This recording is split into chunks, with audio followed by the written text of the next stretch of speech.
नमस्कार, आप सभी का स्वागत है। उत्तर प्रदेश में चुनाव का माहौल बनता हुआ दिखाई पड़ता है क्योंकि तमाम जो राजनीतिक पार्टियां हैं अभी से जोर आजमाइश के काम में लगती हुई दिखाई पड़ती हैं। चाहे हम बीजेपी की बात करें, समाजवादी पार्टी की बात करें, कांग्रेस की बात करें या फिर तमाम जो छोटे छोटे दल हैं उनकी बात करें, वो सब अभी से अपने लिए माहौल बनाने का प्रयास करते हुए दिखाई पड़ते हैं। इन सब के बीच में आजाद समाज पार्टी यानी चंद्रशेखर आजाद भी अपने लिए एक माहौल उत्तर प्रदेश में बनाते हुए दिखाई पड़ने लग गए हैं, क्योंकि उनको भी पता है कि आने वाले 4-5 महीने के बाद पूरी तरीके से उत्तर प्रदेश में चुनाव का माहौल बनता हुआ दिखाई पड़ सकता है। और अब तक जो संभावना लग रही थी कि क्या आजाद समाज पार्टी किसी दल के साथ में मिलकर चुनाव लड़ेगी, लेकिन अब जो खबर आ रही है उसको देखते हुए कहा जा सकता है कि आजाद समाज पार्टी किसी के साथ जो है चुनाव लड़ने की मूड में नहीं है, बल्कि आजाद का मन है कि वो अकेले दम पर उत्तर प्रदेश में चुनाव लड़ते हुए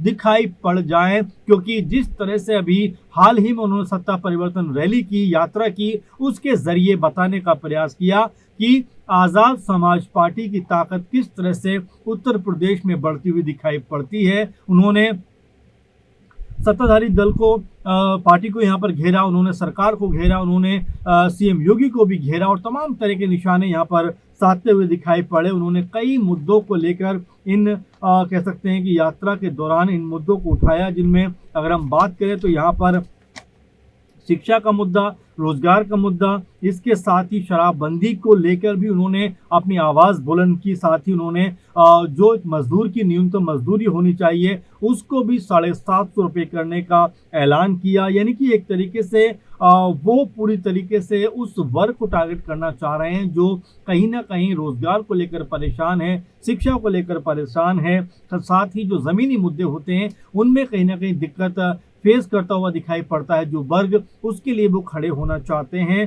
शराबबंदी की बात वो करते हुए दिखाई पड़ते हैं, यानी कि जो अहम ज़रूरी मुद्दे हैं उसको लेकर जनता के बीच में वो जाते हुए दिखाई पड़ते हैं। अब अगर चंद्रशेखर आजाद की बात करें तो वो या उनकी पार्टी ये ऐलान करते हुए दिखाई पड़ रहे हैं कि आसपा यानी आजाद समाज पार्टी आगामी चुनाव में अपने दम पर चुनाव में उतरती हुई दिखाई पड़ेगी, अपने दम पर इलेक्शन लड़ेगी। यानी कि उन्हें किसी के समर्थन की, गठबंधन की सहायता की जरूरत नहीं है। अब तक के जो आंकड़े हैं वो तो कम से कम यही बताते हैं कि आजाद जो हैं वो यहाँ पर अपनी पार्टी की तरफ से प्रत्याशियों के चयन की प्रक्रिया में जुटते हुए दिखाई पड़ रहे हैं। आपको बता दें कि 13 जून से 16 जून तक टिकट दावेदारों का वो व्यक्तिगत तौर पर इंटरव्यू ले सकते हैं, उनसे बातचीत कर सकते हैं। आपको बता दें यूपी 2027 चुनाव में आजाद कहते हैं कि हमें किसी बड़े दल के साथ में गठबंधन करने की जरूरत नहीं है, अकेले अपने दम पर हम चुनाव लड़ेंगे।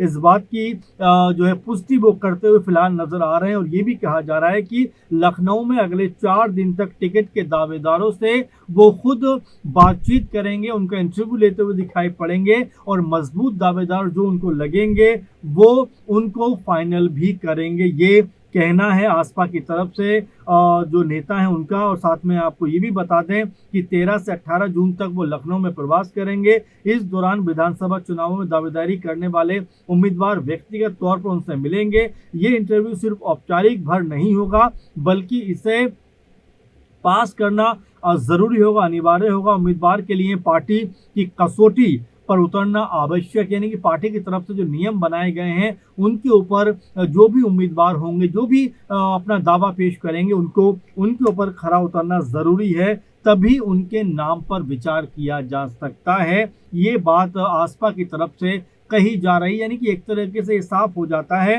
कि जो भी लोग चुनाव में उतरना चाहते हैं उनको सबसे पहले इस चुनौती का सामना करना पड़ेगा, जहां पर चंद्रशेखर आजाद इन तमाम लोगों से बातचीत करेंगे, तमाम अपने सवाल रखेंगे। और ये कहा गया है पूरी तरीके से कि इस इंटरव्यू को सिर्फ यूं ही ना समझा जाए, बल्कि इस इंटरव्यू को पास करना भी बेहद जरूरी है। यानी आजाद जो हैं फूँक फूँक के कदम रखना चाहते हैं, उन उम्मीदवारों पे दाँव लगाना चाहते हैं जो मजबूत हों, ईमानदार हो, कहीं न कहीं उनकी जो सामाजिक छवि है वो बेहतर हो। इसके अलावा वो वोट जुटाने में भी सक्षम हो, इस तरह की बात को इस तरह से देखा जा सकता है। आपको बता दें, आसपा पार्टी के प्रदेश अध्यक्ष सुनील कुमार चित्तौड़ ने एक बातचीत में बताया कि चंद्रशेखर आज़ाद के साथ संबंधित जोन के प्रभारी, मुख्य मंडल प्रभारी, इसके अलावा जो है जिला अध्यक्ष भी मौजूद रहेंगे, जो दावेदारों से लिखित रिपोर्ट देंगे। आपको बता दें कि 13 से 16 जून तक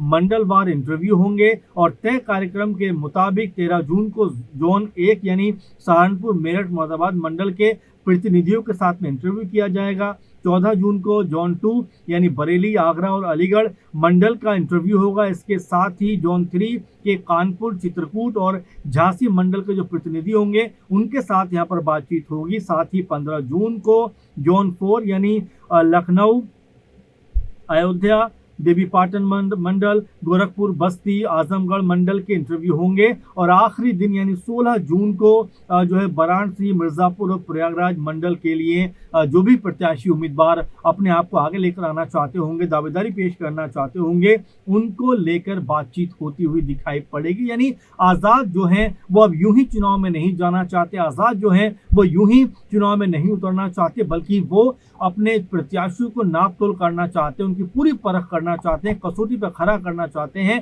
क्योंकि जो उम्मीदवार उनको लगेगा कि इनके अंदर कोई बात है, कोई दम है, उनको वो चुनाव में उतारते हुए दिखाई पड़ेंगे। तो ऐसे में जो भी प्रत्याशी जो है अपना यहाँ पर जो आवेदन करेंगे उनको तमाम तरह से आज़ाद समाज पार्टी और चंद्रशेखर के जो भी सवाल होंगे, जो भी उनके जो जानना चाहते होंगे, उन तमाम चीज़ों पर खरा उतरना पड़ेगा। अगर वो इसमें खरा नहीं उतर पाते हैं तो उनकी दावेदारी जो है वो कहीं ना कहीं एक तरीके से बहुत ज़्यादा कमज़ोर पड़ती हुई दिखाई पड़ेगी। हालांकि एक समय ऐसा भी लग रहा था कि इस बार दफ़ा महागठबंधन के साथ में आज़ाद जुड़ते हुए दिखाई पड़ेंगे, क्योंकि उन्होंने कहा था कि वो उत्तर प्रदेश चुनाव के तहत बीजेपी को छोड़कर किसी के साथ भी गठबंधन कर सकते हैं। अखिलेश यादव के बारे में उन्होंने कहा था कि वो चाहते थे उनके साथ मिलकर चुनाव लड़ें, लेकिन उनका दिल उतना बड़ा नहीं है। वहीं मायावती जी के बारे में उन्होंने कहा था कि बहन जी का दिल बहुत बड़ा है, बहुत बेहतर नेता है, वो चाहे मुझे कुछ भी कहे, लेकिन मैं उनके खिलाफ कभी भी कोई भी बयान ऐसा नहीं दूंगा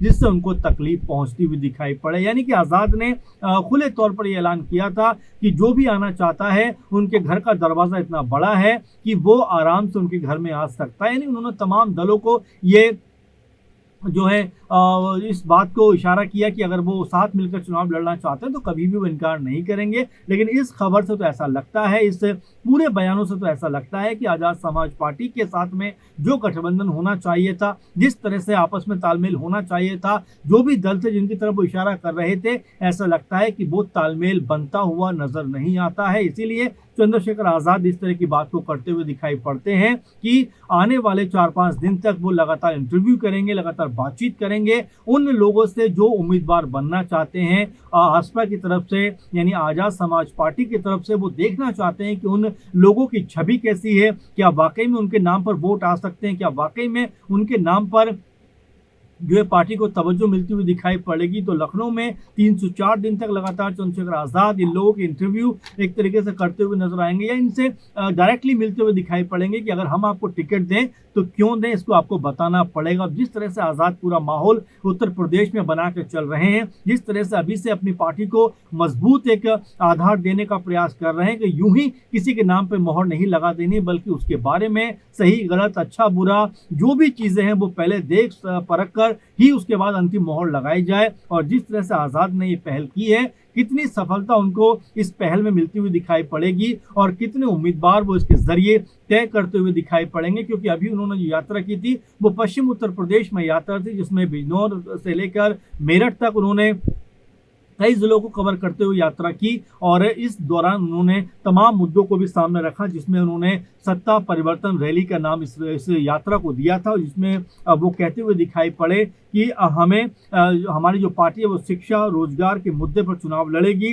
इसके अलावा शराबबंदी को लेकर भी उनका इरादा ये है कि इसको शराब को बंद कर देना चाहिए। उत्तर प्रदेश में न्यूनतम जो मजदूरी है एक मजदूर की वो कम से कम 750 रुपये होनी चाहिए। इस तरह के तमाम बातों को लेकर जो सभी वर्गों का ध्यान आज़ाद जो है अपनी तरफ खींचना चाहते थे, इसीलिए उन्होंने इस तरह की बात को जो है सबके सामने रखा। अब जिस तरह से लगातार पार्टी मजबूत होने का प्रयास कर रही है, पार्टी संगठन जो है वो बूथ स्तर तक मजबूत करने और जमीनी स्तर पर सीधे संवाद करने के लिए, जनता से जुड़ने के लिए लगातार प्रयासरत है। उसमें कितना जो है कितनी बेहतर तरीके से चीज़ों को कनेक्ट कर पाती है आज़ाद समाज पार्टी, ये देखना होगा। साथ में आज़ाद ने जिस तरह का ये जो है पूरा का पूरा प्लान बनाया है कि लोगों से बात की जाए, जो उम्मीदवार बनना चाहते हैं उनके हित में कितना काम करता हुआ दिखाई पड़ता है। अब इसको लेकर आप क्या सोचते हैं कि क्या आज़ाद समाज पार्टी और चंद्रशेखर आज़ाद उत्तर प्रदेश के अंदर कोई माहौल बनाते हुए दिखाई पड़ सकते हैं? क्या उनका कोई जनाधार उत्तर प्रदेश में बनता हुआ दिखाई दे सकता है, या आने वाले दिनों में वो भी किसी के साथ में गठबंधन करते हुए नजर आ सकते हैं? क्या है आपकी राय, जरूर बताइए। फिलहाल के प्रोग्राम में बस इतना ही। आप लगातार बने रहिए। नमस्कार।